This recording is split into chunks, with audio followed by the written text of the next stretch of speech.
I'm Ashley Kinsey, and this is my perfect persuasive speech practice.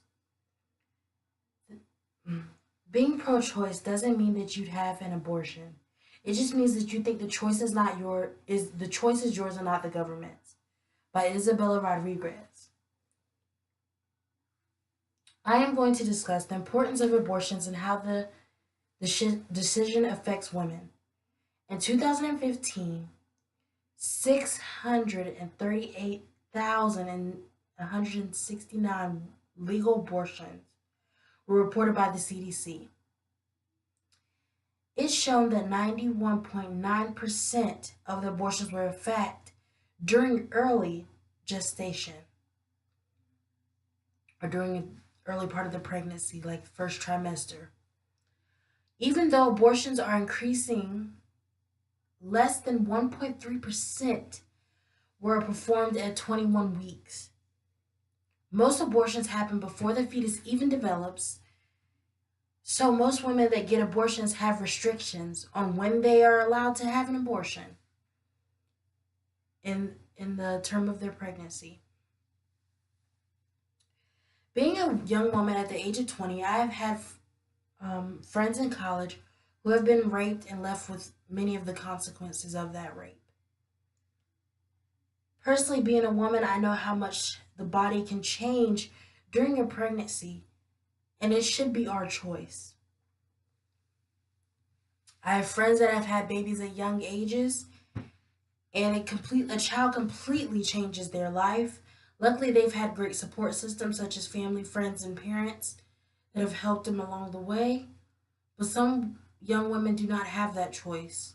Some girls do not have that freedom and that support system to help them if they were to get pregnant at a young age.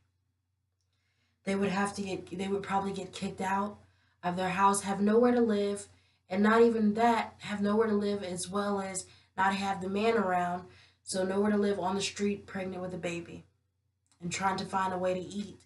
Not even being able to have a healthy pregnancy due to the fact they have nowhere to go and nothing to eat and no one to be supportive to them. Imagine you were a young woman who was a freshman in college. You go to this party, you meet this handsome guy, and your roommate invited you because she said you're a freshman and you never really had that many friends. So you go because your roommate says you'll be able to make friends. So you go. You meet this handsome guy. He takes you to a room because he says he can't hear you and he could hear you better in a room and y'all can hear yourself talk.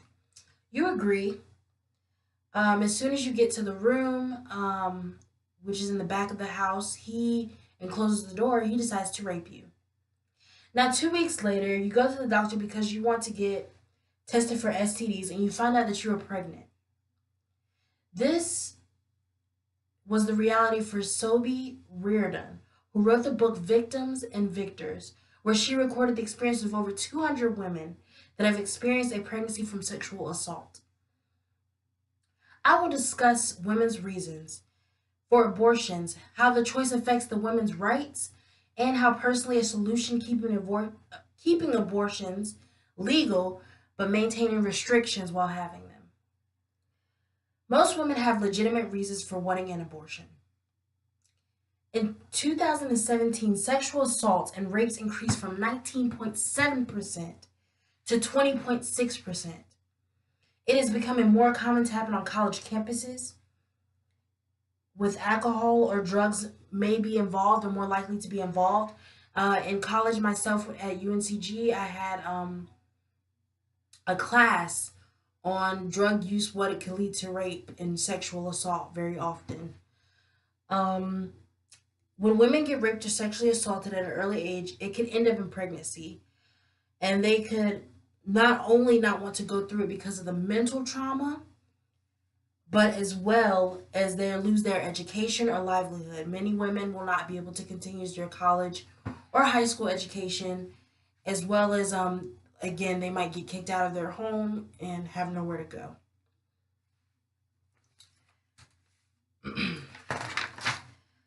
Are abortions really necessary?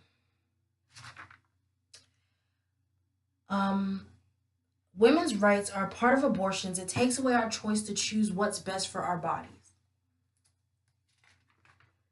However, women are losing the power to choose. Women's sexual and reproductive rights, including the right to safe, legal, and affordable abortions, are being attacked by the government daily. Some women could die from going through a full pregnancy, or the life of a fetus is jeopardized, so it should be a woman's choice, not the men who mainly run the government, the primarily men who run the government deciding what's best for a woman's body. Abortion should continue to be legal, with certain restrictions on how many and how far along the woman is. Therefore, abortion should be legal but restricted. 3 states have banned second trimester abortions, such as West Virginia, Mississippi, and Alabama.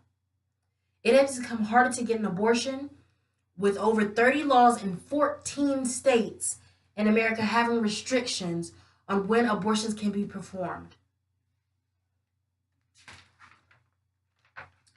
Again, opinions on abortions are like nipples. Everyone has them. Women's are more relevant, but you only ever seem to see the men's. And this is from the Amazon Political article. Have a good day.